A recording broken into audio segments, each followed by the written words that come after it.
नमस्कार। राजस्थान डायरी में आपका स्वागत है। जनजातीय समुदाय के उत्थान के लिए राज्य सरकार प्रतिबद्ध है। लिहाजा सरकार द्वारा अभूतपूर्व कदम उठाए जा रहे हैं ताकि जनजातीय समुदाय के विकास में कहीं कोई कमी न रह जाए। हाल ही में डूंगरपुर में भगवान बिरसा मुंडा की 150वीं जयंती पर आयोजित राज्य स्तरीय जनजातीय गौरव दिवस समारोह में भी इसकी झलक साफ तौर पर दिखाई दी। एक रिपोर्ट। डूंगरपुर के श्री भोगीलाल राजकीय महाविद्यालय में भगवान बिरसा मुंडा की 150वीं जयंती के अवसर पर राज्य स्तरीय जनजातीय गौरव दिवस समारोह आयोजित किया गया। इस समारोह में मुख्यमंत्री भजनलाल शर्मा की गरिमामयी उपस्थिति रही। जनजातीय गौरव दिवस के मौके पर मुख्यमंत्री ने 87 करोड़ रुपए के विकास कार्यों का लोकार्पण और शिलान्यास किया।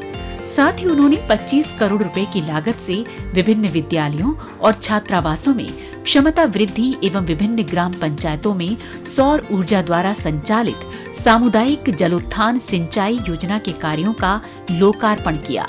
इसी क्रम में 62 करोड़ की लागत से आवासीय विद्यालय, छात्रावास, खेल अकादमी और सड़क से जुड़े विभिन्न कार्यों के शिलान्यास की सौगात भी दी।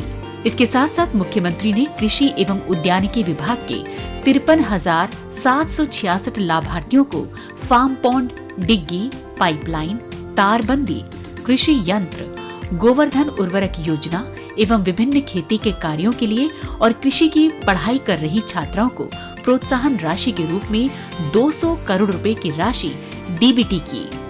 उन्होंने 12,000 से अधिक जनजातीय छात्र छात्राओं को पोशाक एवं स्टेशनरी के लिए 4 करोड़ 8 लाख रुपए की राशि हस्तांतरित की। सीताबाड़ी मंदिर परिसर में सौंदर्यीकरण, जीर्णोद्धार एवं विकास कार्य आरंभ किए और जनजाति भवन जयपुर में विभिन्न परीक्षाओं की कोचिंग के लिए जनजाति छात्राओं के आवासीय बैच का शुभारंभ किया। इसके अलावा मुख्यमंत्री ने सिपेट जयपुर में जनजातीय युवाओं के लिए निशुल्क कौशल प्रशिक्षण कार्यक्रम का शुभारंभ किया और RKCL द्वारा जनजातीय युवाओं के लिए उदयपुर, डूंगरपुर एवं बांसवाड़ा में 3 प्रशिक्षण ज्ञान केंद्रों पर RSCIT कोर्स का शुभारंभ किया। उन्होंने सौंध माटी आदि धरोहर प्रलेखन योजना की शुरुआत की और जनजातीय योजना व साहित्य से जुड़ी 2 पत्रिकाओं का विमोचन किया।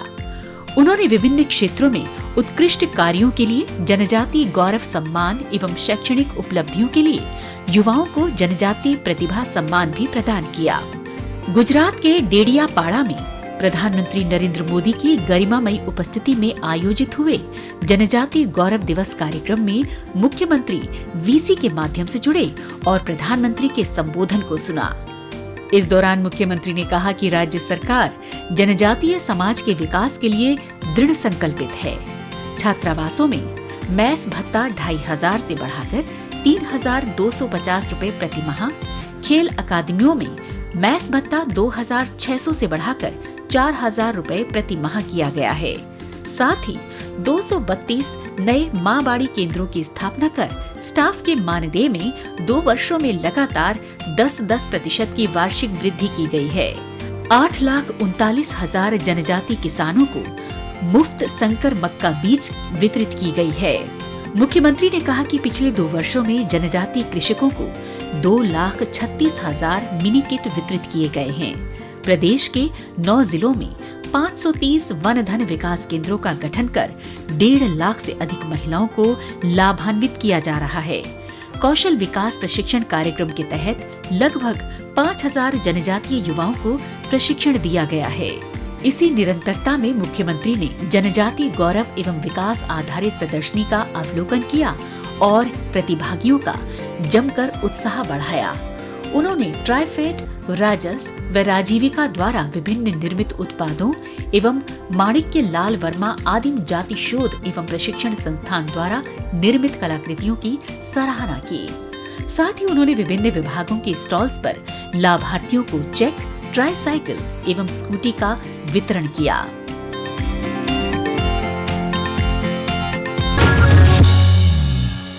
प्रदेशवासियों की पानी की जरूरत को पूरा करने की दिशा में राज्य सरकार द्वारा कई ठोस कदम उठाए जा रहे हैं।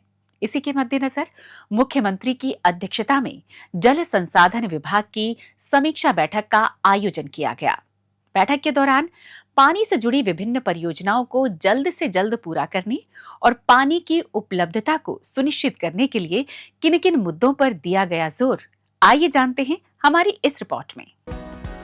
जल के बिना जीवन संभव नहीं है। पीने के अलावा कृषि और उद्योग में भी पानी की आवश्यकता पड़ती है।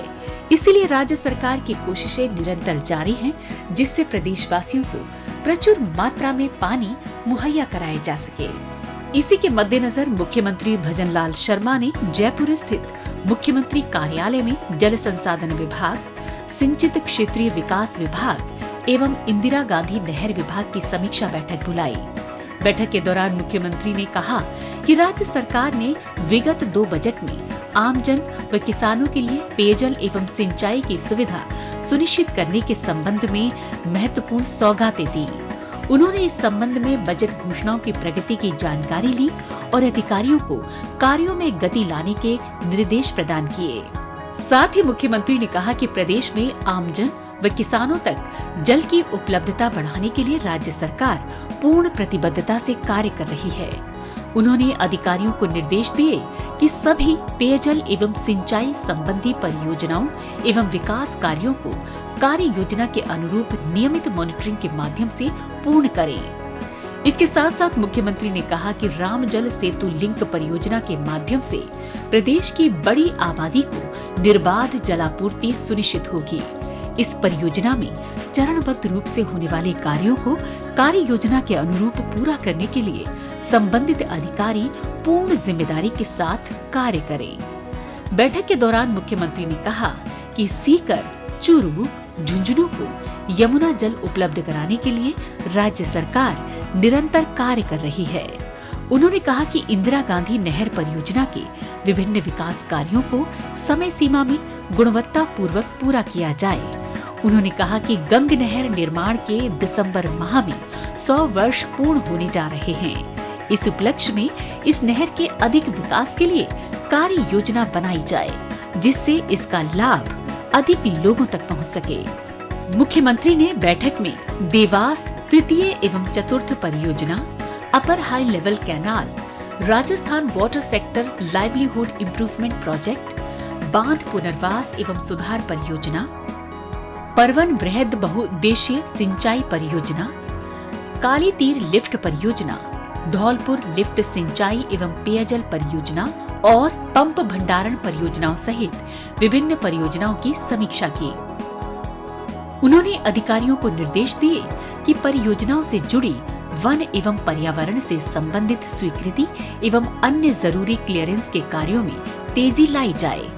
उन्होंने विभिन्न लंबित बजटीय घोषणाओं से जुड़ी NIT, टेंडर, वर्क ऑर्डर तथा DPR बनाने संबंधी कार्यों को तीव्र गति से पूरा करने के लिए अधिकारियों को दिशा निर्देश प्रदान किए। आइए अब डालते हैं एक नजर कुछ और खबरों पर। मुख्यमंत्री भजनलाल शर्मा ने आगामी प्रवासी राजस्थानी दिवस की तैयारियों को लेकर मुख्यमंत्री कार्यालय में समीक्षा बैठक बुलाई। इस दौरान मुख्यमंत्री ने कहा कि राज्य सरकार द्वारा आगामी 10 दिसंबर को जयपुर के JECC में प्रवासी राजस्थानी दिवस का आयोजन किया जा रहा है। इससे प्रवासी राजस्थानी समुदाय से हमारा जुड़ाव और अधिक मजबूत होगा। यह आयोजन प्रवासी समुदाय और राज्य सरकार के बीच विभिन्न क्षेत्रों में सहयोग के लिए एक बड़ा मंच साबित होगा। उन्होंने कहा कि राज्य सरकार की प्राथमिकता है कि प्रवासी राजस्थानियों की सक्रिय भागीदारी से प्रदेश में निवेश, नवाचार और विकास के नए आयाम स्थापित होंगे।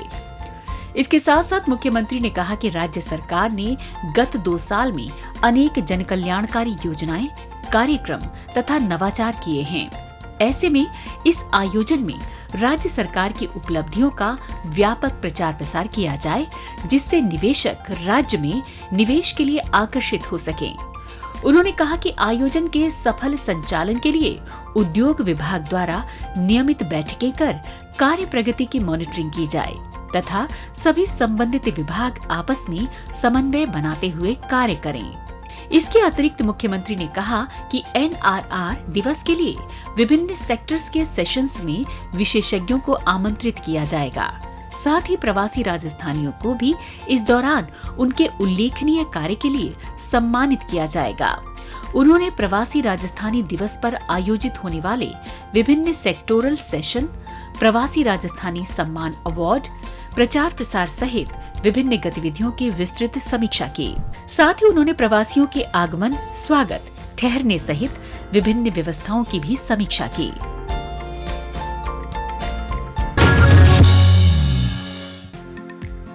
मुख्यमंत्री भजनलाल शर्मा के नेतृत्व में राज्य में महिला सशक्तिकरण का संकल्प साकार हो रहा है और राजस्थान में महिला सशक्तिकरण को नई दिशा मिली है।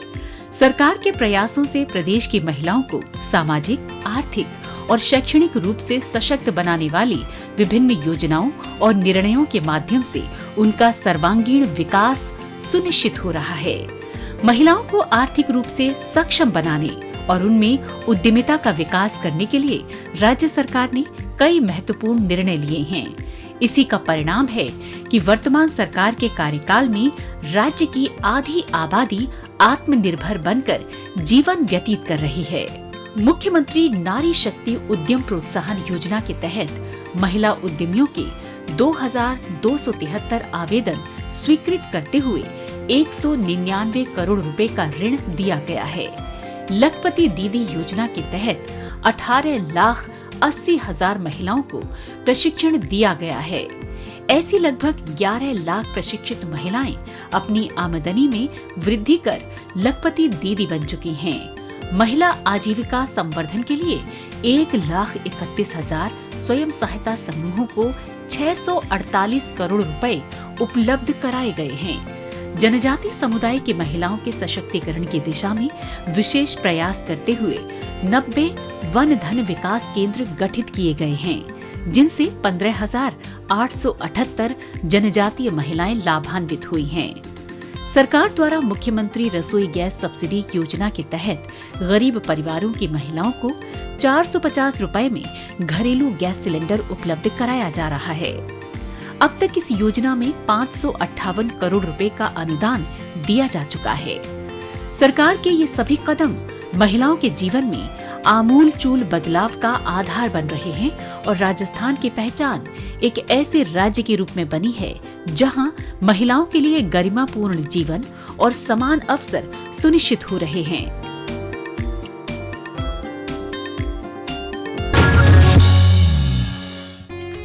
हाल ही में मुख्यमंत्री भजनलाल शर्मा ने दिल्ली का दौरा किया। इस दौरान मुख्यमंत्री ने केंद्रीय ऊर्जा, आवासन एवं शहरी कार्य मंत्री मनोहर लाल, केंद्रीय जलशक्ति मंत्री CR पाटिल, केंद्रीय कौशल विकास एवं उद्यमिता राज्य मंत्री और शिक्षा राज्य मंत्री जयंत चौधरी से मुलाकात की।